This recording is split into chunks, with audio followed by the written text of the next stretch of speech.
주야로 묵상. 오늘부터 해서 골로새서 말씀을 우리가 함께 묵상하도록 하겠습니다. 오늘은 1장 1절에서부터 2절까지의 말씀입니다. 먼저 1장 1절에서부터 2절까지의 말씀은 인사말인 거예요. 그러니까 사도 바울이 골로새 교회 성도들에게 편지를 쓰는 거죠. 그런데 그 편지의 서두에 가장 먼저 이제 인사말을 하는 겁니다. 특별히 여기서 인사하는 방식은 당시 이제 유대인의 풍습이기도 한 거죠. 그래서 먼저 인사를 하는데 1절에서는 이제 발신자가 등장하는 거죠. 지금 이 편지를 누가 쓰는 것이죠? 예. 바울과 형제 디모데인 거예요. 근데 편지를 쓸 때 자기를 소개하는 데 있어서 자기가 어떤 사람인지 이제 설명해 주는 거죠.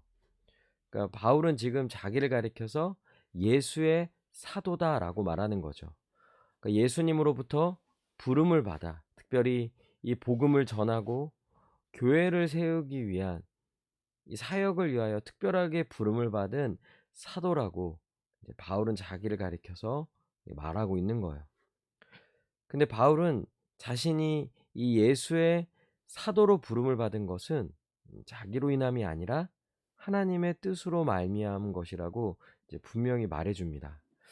여러분 이게 굉장히 중요한 거예요. 왜냐하면 이제 바울은 이제부터 교회를 향하여서 하나님의 뜻을 분명히 말해 줄 텐데 자기의 말의 이 권위가 누구로부터 왔는지, 자기는 어떻게 이 골로새 교회를 향하여서 이런 말을 해줄 수 있는지, 이것에 대한 명백한 근거는요, 자신이 가지고 있는 아주 특별한 그 부름, 즉 이 사도로 부름을 받았기에 이렇게 말해 줄 수 있는 거예요. 이 골로새 교회는 사도 바울이 직접 세운 교회는 아니에요. 바울이 에베소에서 복음을 전했을 때 그때 그들 중에 복음을 들었던 자가 자기의 고향으로 지역으로 돌아가서 복음을 전해짐으로 세워진 교회인 거죠. 그러니까 바울이 직접 세운 교회는 아닌 거예요. 근데 바울은 지금 자신이 직접 세우지 않은 교회이고요. 또 그러다 보니까 아마 교회 안에 사람들 중에 바울을 모르는 자들도 많이 있었을 거예요. 근데 사도 바울이 지금 쓴 이 편지가 이 골로새 교회의 그 성도들에게 분명하게 이것이 하나님의 뜻이고 또한 골로새 교회는 이 하나님의 뜻에 순종해야 한다는 것에 대한 이 모든 이 권위가, 즉 이 바울이 자신이 이 예수의 사도로 부름 받았기에 이렇게 이제 말해 줄 수 있고 하나님의 뜻을 밝히 드러낼 수가 있는 것이죠. 그리고 이 바울과 형제 디모데는 골로새에 있는 성도들에게 진심을 다하여 이들을 축복하며 이들의 안부를 위하여 또한 기도합니다. 곧 그리스도 안에서 신실한 형제들에게 이러면서 지금 이 골로새 교회의 이 성도들을 향하여서 그들 가리켜서 그리스도 안에 신실한 형제, 즉 예수 그리스도를 믿고 따르고 신실하게 성실하게 오직 예수 그리스도만을 믿고 따르는 교회로서 지금 이 골로새 교회의 성도들을 인정하고 있는 거예요. 그리고 그들을 위해서 아버지 하나님으로부터 은혜와 평강이 너희에게 있을지어다 이렇게 말하며 그들에게 이 기도를 해줍니다. 특별히 하나님으로부터의 은혜와 평강. 그러니까 교회는요, 하나님의 그 은혜로 말미암아 평강을 누리는 자들인 거예요. 그러니까 사도 바울도 은혜로 말미암아 하나님의 뜻으로 말미암아 사도로 부름을 받은 거죠. 근데 교회도 마찬가지인 거예요. 교회도 하나님의 뜻으로 부름을 받았고요. 또 교회가 하나님의 은혜로 말미암아 교회가 되었고요. 또 그 은혜로 말미암아 매일매일의 삶 속에서 평강을 누리며 살아가는 것이죠. 여기서의 평강은 좀 더 구체적인 의미로서는 하나님 나라에서 누리는 평강, 하나님 나라에서의 안식을 의미하는 거예요. 우리를 향한 하나님의 뜻은 평강인 거예요. 기쁨인 거예요. 하나님의 그 나라의 안식을 누리며 살아가는 것이죠. 이 모든 것은 다 우리로 인함이 아니라 하나님의 은혜로 말미암은 것인 거예요. 한번 적용을 해 볼까요? 여러분 하나님의 뜻에 더욱 집중합시다. 무슨 말이냐? 우리가 교회로 부름을 받았고 우리가 이렇게 하루하루를 살아가는 이런 모든 과정들은 다 하나님의 뜻을 이루기 위한 과정인 거예요. 물론 삶을 살아내는 건 우리죠. 그래서 우리가 잘하기도 해야 합니다. 열심히 살아야죠.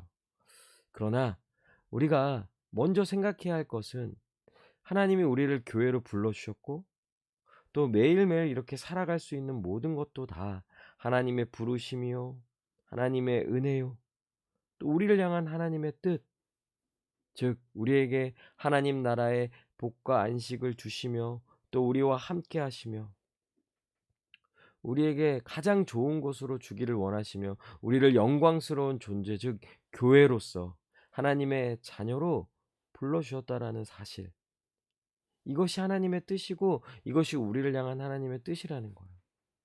그러니까 여러분, 우리가 정말 집중해야 할 것은 바로 이 하나님의 뜻인 것이죠. 그러니까 더 이상 우리 자신으로 인한 신앙생활, 우리 자신으로 하는 모든 평가로부터 자유를 얻을 수 있고 그 모든 것을 이룰 수 있는 것은 다 하나님의 뜻을 더욱 붙잡을 때, 그러니 우리가 더욱 구해야 할 것은 이 말씀을 통하여 우리를 향한 하나님의 뜻, 특별히 에베소 1장 18절에 너희 마음의 눈을 밝히사 그의 부르심의 소망이 무엇이며, 우리가 교회로 부름받은 것이 얼마나 귀하고 감사한 것인지, 우리를 향한 하나님의 뜻이 얼마나 귀하고 은혜로운 것인지를 더 깨닫는 것, 이것이 우리에게 있어서는 너무나 중요한 거예요. 그러기 여러분, 우리의 삶은요 하나님의 은혜로 말미암는 평강을 누리는 삶인 거예요. 우리의 어떠함, 우리의 노력, 물론 그거 중요한 지점이죠. 해야 합니다. 열심히 살아야 하는 거예요. 그러나 전반적인 것, 우리의 삶의 아주 중심에 있는 것은요 하나님의 은혜로 말미암는 평강인 거예요. 그러니까 지금 당장 어떤 어려움, 또 힘든 일들, 당장 나 스스로 이걸 극복해 나아가기가 너무나 어려운 그런 상황이 있을 수 있어요. 여전히 연약함이 있고요. 쉽게 해결되지 않은 그런 문제들에 봉착해 있을 수도 있는 거죠. 관계가 어렵다든지 어떤 문제가 쉽사리 해결되지 않는 이런저런 상황이 있을 수 있어요. 근데 여러분, 그러는 가운데 하나님의 은혜가 우리 가운데 주어질 것입니다. 그 은혜로 말미암는 평강이 1차적으로는 그 은혜로 말미암아 우리의 마음에 평안이 임하게 될 거예요. 하나님이 주시는 평강이 임하고요. 또한 그 이후에 우리의 삶 가운데 하나님의 그 은혜로 말미암은 놀라운 일들이 일어나게 되는 것이죠. 그리고 이것을 더욱 구해야 하는 거예요. 우리 함께 기도합시다. 하나님, 우리를 교회로 불러주셔서 감사합니다. 부름받은 내가 얼마나 큰지 더욱 깨닫게 해달라고, 또 오늘 하루의 삶에 하나님의 은혜로 말미암는 평강이 넘치기를, 평강을 누리며 살아가는 오늘 하루가 되게 해달라고 이 시간 함께 기도하시겠습니다.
기도합니다. 하나님, 감사합니다. 오늘 하루 주님의 은혜로 말미암는 평강을 누리며 살아가게 하여 주시옵고, 우리 주님을 의지함으로 오늘 하루를 살아가게 하여 주시옵소서. 감사드리며 예수님의 이름으로 기도합니다. 아멘. 오늘도 주님 안에서 승리하는 복된 하루 되시길 바랍니다.